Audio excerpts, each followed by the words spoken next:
Okay, people keep asking me about training programs and stuff like this, and I keep saying that I am working on a video on isometric training, but that takes long because I'm intending to be a wider look at the topic.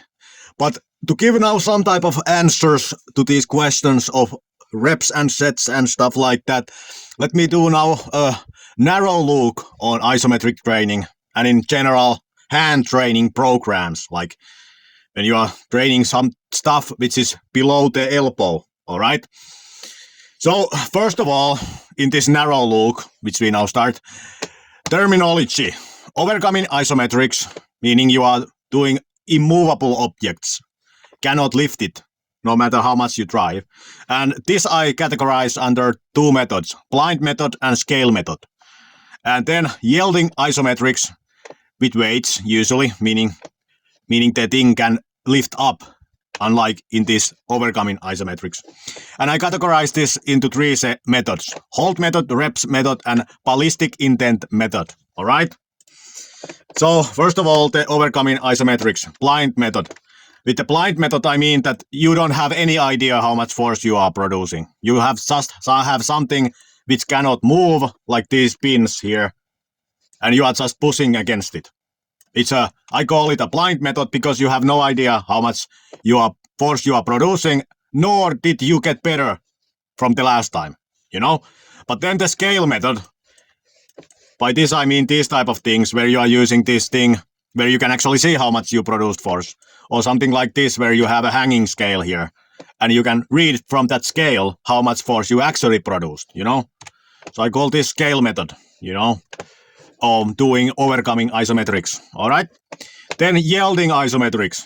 Here, three methods. Hold method. Usually when people are hanging from bars, they are doing the hold method, meaning you are doing it for time, all right? And then repetition method, rep method. Usually when people are doing these type of activities, they are doing the repetition method, meaning they up, down, you know, but the hand is still isometrically holding the handle. For the hand, it's totally isometric, but you are doing up, down, you know? Rep method. Then ballistic intent method. Little bit less known thing, but notice that when the strongman people are throwing these things over the bar, they are basically doing the ballistic intent method, isometric training, you know, because they are just holding this handle isometrically, but they are trying to, the intent there is to do something ballistically. And note that these type of cheat girls also kind of fall into this category, you know. You can see that this angle, the elbow flexion the angle in it does not change almost at all, you know.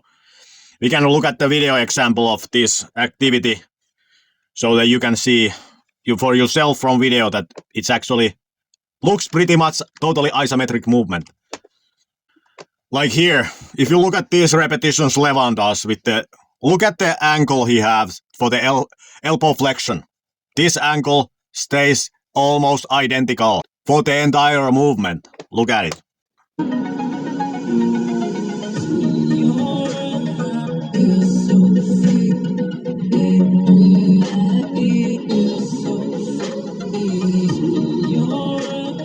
You know, there is a tiny dynamic motion at the very top, but mostly it's a totally isometric movement, you know? So that's why I categorize it here as an ballistic intent isometric movement, all right? So these kind of activities, and obviously there can be other implementations of this method, you know? These are just examples, but it is a little bit different than these, you know? The intent is to be explosive, even though the movement is totally isometric, all right? So then let's look at the 4 examples of people who are pretty good at the grip and stuff like that. So this is kind of like anecdotal case for isometric training, if you wanna give it a name. So first of all, this guy, however you pronounce this name. So this information here is taken from these videos. This video, and then this video, all right, in which he goes over his training. So basically, time under tension is basically the hold method, you know. He does 6 to 9 sets, 5-second holds, and 2 to 4 minute rest. then he does what he calls repetitive method, which is basically the rep method, what we went over before. 6 sets, 4 to 5 reps, 75 to 90% of one repetition maximum. And then he does dynamic flywheel training, which has an overloaded eccentric at the end. And this is a gross simplification of what he actually does. Like he has whole system of warm-up sets and then working sets, and then he varies this percentage of one repetition maximum for each like set in the thing. So if you want the exact what he does, then go look at these videos. He explains it there better. But note something here that all in the same session for different handles. These happens all in the same session, but for different handles. Then never to failure, 2 to 1 reps in reserve, shy from failure. All right. Then 2 to 3 times per week he does this thing. All right. So let's now take a look of what this actually looks like when he does it. So here he does the hold, and as you can see, he does it for this pinch grip instrument. And then a lift.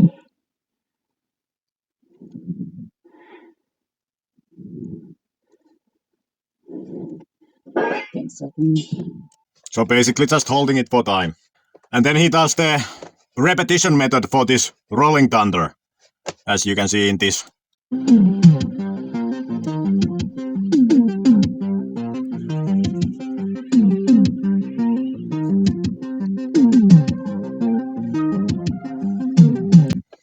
Yep, basically just repping it. And then he does this flywheel thing for the wrist friends. Like it's a dynamic motion, not an isometric, but this is what he does.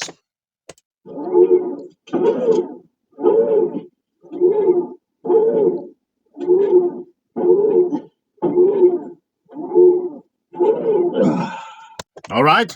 And by the way, this guy is not just some random climber guy. Like I think he has some records and he has won some grip competitions and stuff like that. So he is pretty high up there in the grip strength circles, even though he is a climber, He is not chosen to this video because he would be just some random climber, He is pretty elite in the grip training circles, all right? And then next this guy, Emil, all right? And the information in this slide is taken from these videos, this video, and this video. So basically how he trains, and in the video, he references all the time this paper, all right? You can go and look it up, all right? So the Abraham protocol is based on this paper, all right? So his training for grip is based on doing the Abraham protocol, which he himself calls the no-hang protocol, in which he does 40% of one repetition maximum loads, 10-second holds, 20 to 50 second rest, 10-minute total time doing this, and then 2 times per day. Yes, he does it 2 times per day. All right. Then he has the max hang protocol, which is about 85 to 100% of one repetition maximum, which he does 5 to 10 second holds and about 2-minute rest and 3 to 5 sets and 2 to 3 times per week. And then he does climbing, which in the video was also referred as plyometrics. Overloaded eccentric component can be think that it's in the climbing because you might fail some grips. But I put the plyometrics here in the quotation marks in regarding climbing being referred as plyometrics, Not, in my opinion, the fair use of the word here. But anyways, this is the max thing what he does, and this is the no-hang thing he does, meaning he is not off the floor. He's just kind of lightly loading the fingers. All right? This is what his activity look like, meaning the Abraham no-hang protocol being this, and the max hang protocol being this. All right?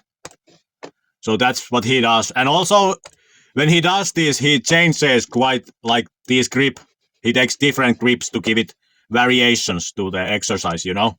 So he doesn't just do it for one hold type, you know. So again, he does it for this fingerboard, or whatever this thing is called. But again, you could just implement this system for your own training things. Like if you're training the rolling thunder, you could just take this, and instead of doing this fingerboard thing, you just take this and implement it to the instrument you want to get stronger at, you know, or whatever it is, you know. Just copy paste it to your system. And who is this guy and why is he in this video? You know, this guy is pretty lightweight, but he participated in the grip strength training like competition, and he was breaking the records in the grip strength on his own weight category, you know.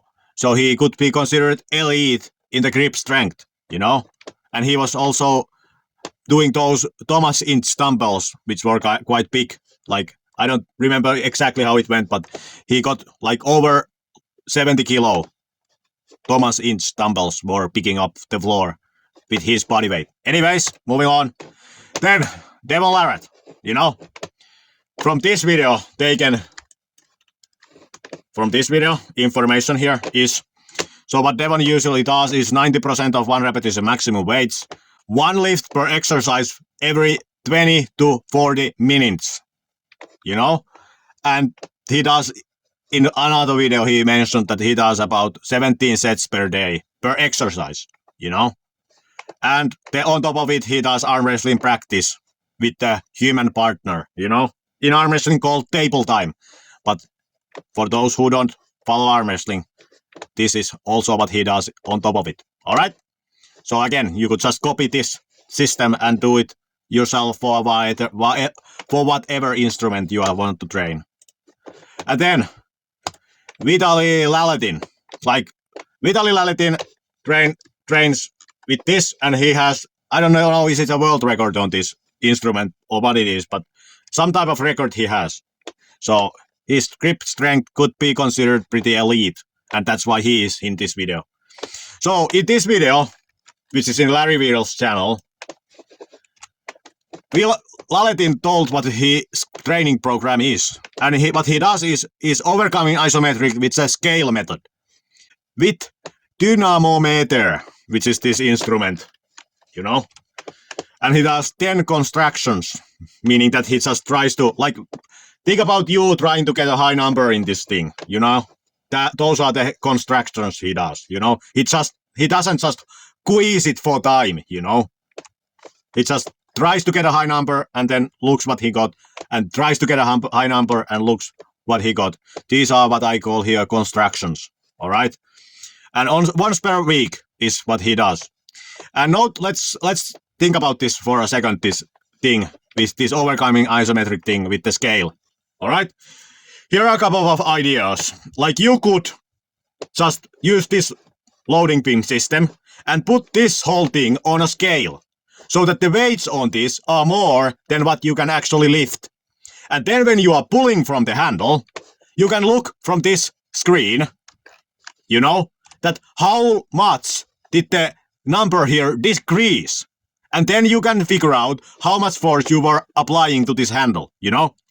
Like, it's still overcoming isometrics, meaning there is no motion. You cannot lift it.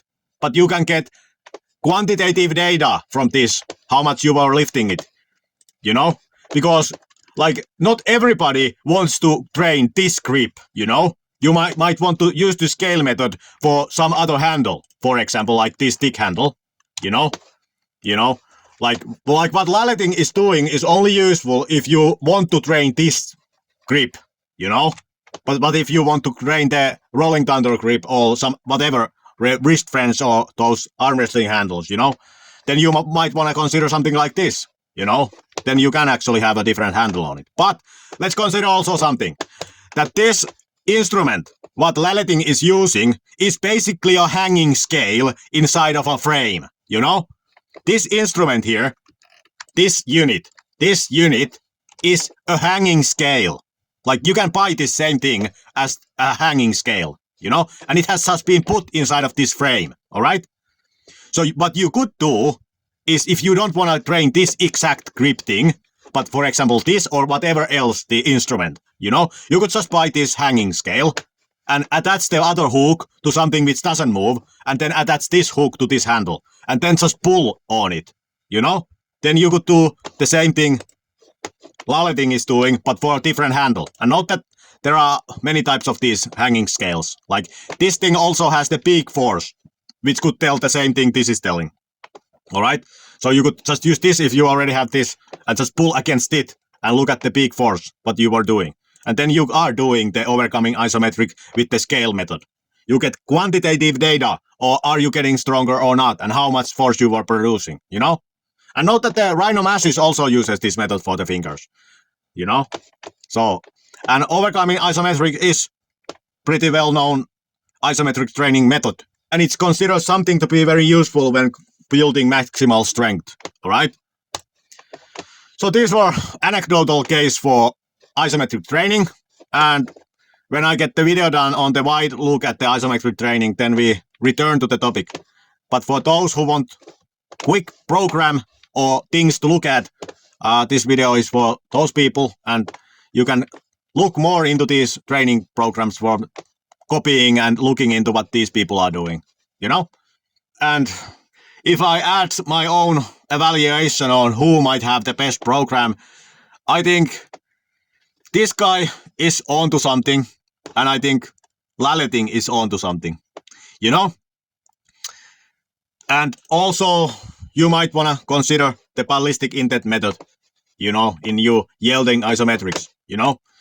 And now I might, and note that somebody might now say that, wait a minute, you said that before that Todd Hodgins wasn't training ballistic training because his training was isometric, but now you have here ballistic intent method in isometric training. So, weren't you wrong? No, I weren't wrong. Because ballistic intent method is not ballistic training, it's isometric training. The name is just ballistic intent method because you are intending it to do it ballistically, but it's not ballistic, you know? You are throwing this instrument, for example, over this beam, you know, for the grip it is isometric, totally isometric, but you are intending a ballistic movement, you know? The grip is involved in a ballistic motion, you know, meaning that the strength curve for the grip is different. You know, there is science behind why this would be good, because the motor unit recruitment is kind of high in this kind of activities, you know. So for the person who thinks that there is no scientific backing for aka speed training in which the thing is totally isometric, that's not totally accurate. But it's not ballistic training, you know. Do not confuse what the grip here is doing with what the other body is doing. The other body is doing a dynamic motion with the ballistic training. But the grip is not doing a ballistic motion. It's doing an isometric motion with the ballistic intent. You know? Alright? So this was all. I hope there was some food for thought in this. Bye!